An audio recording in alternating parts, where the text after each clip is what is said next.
but I think it's Craigie.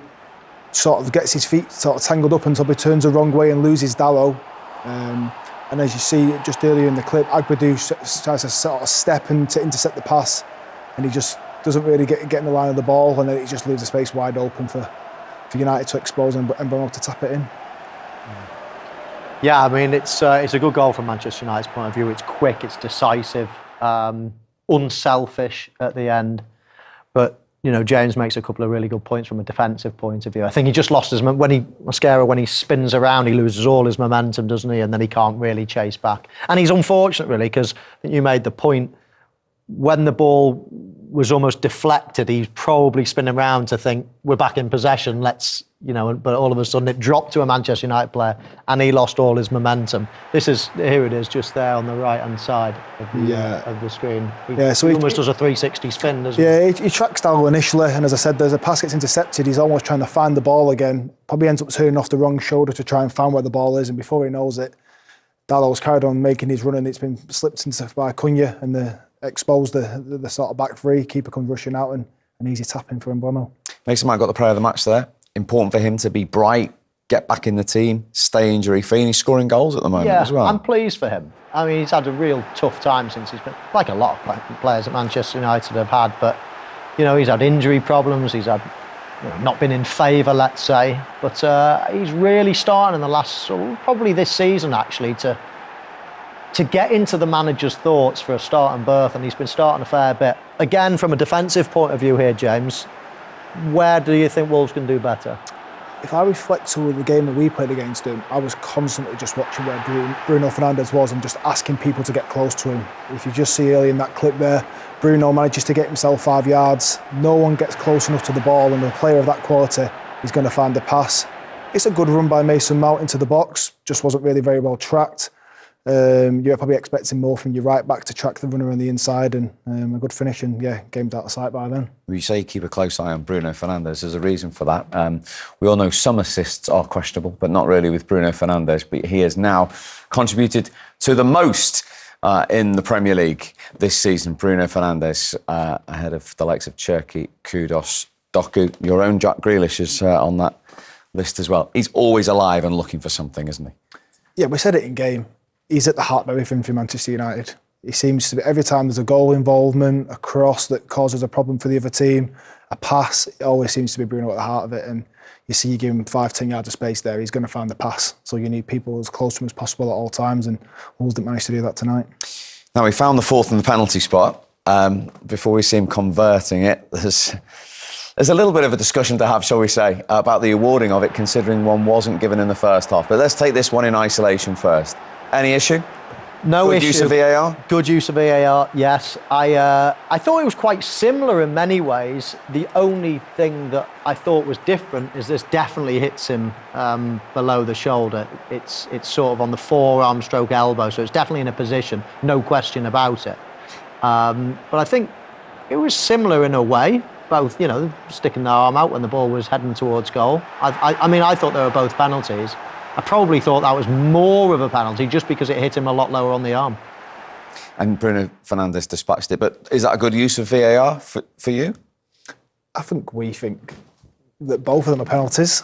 So I'm confused as to why one is and one isn't. But for me, that's a guaranteed penalty and easily dispatched by Bruno. OK, so let's have a look at the one that wasn't given in the first half against Agbadou. Michael's got this at 70%. Yeah. So what's the Mosquera You were 99. one? So I think they're very similar. The only difference is that hits him a little bit higher. Half an inch? Does it hit him on the badge? Listen, I think it's a penalty. Stop shaking your head at me. Yeah. I think it's a penalty, all right? But we all know the rules, Steve. We all know that it's got to be... I mean, that hits him low. That's definitely a penalty. I think the other one is a penalty, but I think that hits him so low and he sticks his arm out. That's, you know, that's undisputed. As I say, I think they're both a penalty. I'm just trying to understand from a VAR's point of view why they wouldn't give it. And I think one question mark could be, was it too high? I don't think it was, but I think that's possibly one question. But no, I thought they were both penalties. Yeah. just watching that one back there, it looks like he maybe flinches at that one a little bit, whereas Agbadu's arm was maybe just a bit out. He actually looks like he throws his arm out a touch more just as the ball gets towards him. Maybe just an instinctual reaction to that. But yeah, for me, both are penalties. As opposed to moving your body. No. Right, let's get some Manchester United reaction instead after that 4-1 win. Here is Ruben Amorim. Ruben, it took a while to get into your stride, but you must be really pleased with how convincing it was in the end tonight. Yes, of course. I think we started the game really well. We scored the goal and we let a little bit Wolves to come back to the game. We suffered in the last play of the first half, but then in the second half, with good pace, with good quality in the decision, we finished the game and also Wolves is in one difficult moment, so I think it was a good win. You had the most shots of any game since you've been in charge. I know you can only play against the opposition in front of you, but did that show perhaps you're getting more clinical? No, we scored 4, but we had a lot of shots, so I cannot make that connection with more clinical. I think we improved a lot. If you compare last season and this season, we are creating so much more chances and score more goals and having more real situations of danger. So I'm really pleased with that. You brought Mason Mount into the team. You must be really pleased with the way he worked with the front three and the way they were particularly fluid throughout the match. Yeah, they have the quality to do that. They can change positions, especially if you play a guy like Mateus Cunha. He moves more than a normal 9 or typical 9, so we took advantage of that. If there was a concern, it must have been that you only went in 1-1 at half-time. Were the words needed to be said that you had let Wolves back into the game then? Yeah, well, that was clear. It was so clear that the players felt that we scored a goal, we have the game control, we are creating chances, no chances for the opposition, but we need to understand that in our moment anything can happen. And it doesn't matter the result, we need to push forward, and we did that in the second half. And was the early goal in the second half perhaps key to that and giving the players the belief to push on? Yeah, but I felt since the first minute that if it's not sooner, we would win the game. So I really enjoyed the way we played the second half. And looking forward, really important to build on this now and put in another performance like that with that creativity. Yeah, every week that we win a game, I have that question. So we need to win the next one. This one is in the past. Let's go. Thanks for your time, Ruben. Thank you very much. Goodbye. Thank you. Yeah, Monday Night Football next week is Manchester United again against Bournemouth. 27 shots they had there, but as we've said, it's difficult really to judge given the opposition, but they can only do what they've done tonight. And as he was pointing last season, they weren't doing that even against the worst team in the league, were they? No, last season was so bad. It was such a write-off. This season is better. Still lots of room for improvement, but creating so many chances, scoring 4 goals can only help. As you say, there is a slight caveat that Wolves are one of the worst teams we've seen in the Premier League. But you can't do any more than that. I mean, as much as Wolves are a poor team, there's no mugs in the Premier League. You know, it's always of a decent standard. And Manchester United have dispatched them pretty comfortably. I mean, they must have been sick as anything going in at half-time, 1-1. I mean, Wolves hardly had a kick in their box. And they've gone in, they must have been shaking their heads. But thankfully, from their point of view, they put it right pretty early in the second half. And it was all over after about 50, 55 minutes. Although you kept the clean sheet against them, they are creating more chances than they were last season. They are much more potent offensively, aren't they, with the players we've discussed? Yeah, I think we saw the strength of United tonight. If they've got space in behind, with the pace they've got, the quality of players like Mount, Bruno Fernandes and Bremo making the runs, Cunha dropping into the space to create the space in behind, we saw a real strength of United tonight. I'm sure not every team in the league will give them that amount of space behind, but tonight you saw, as I said, the strength of the players they've brought in and the quality of them, and to score 4 goals. OK, that is the positive side of the story for Manchester United. Yet another defeat for Wolves. And then his 4th game in charge of the club for Rob Edwards.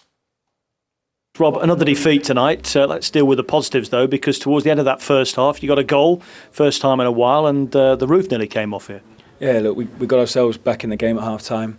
But the goals we conceded, we're never going to get anything from a game with the first 3 goals that we conceded. We gave the ball back to them. There you go, Manchester United. And it's going to be impossible to win a game of football that way. the first goal that you conceded in particular, it was so sloppy, and that kind of was a feature of the first 30 minutes or so, the number of times you got the ball and gave it away straight away. Yeah, it's understandable at times because there's a nervousness around. You know, the boys aren't at their full level, and there's a lack of confidence and rhythm. You can see that. You know, they're human beings and they feel it. So, you know, I can understand that a little bit, but we were still in the game. But you know, those big moments, the most important ones, we're in control. I think for the second goal, real chance for a really good attack, and then we lose it, quick turnover. Third one, I think we won it back 3 or 4 times and insisted on giving it back to them. And by then 3-1, it's obviously really tough. How do you go about lifting low confidence levels, Rob?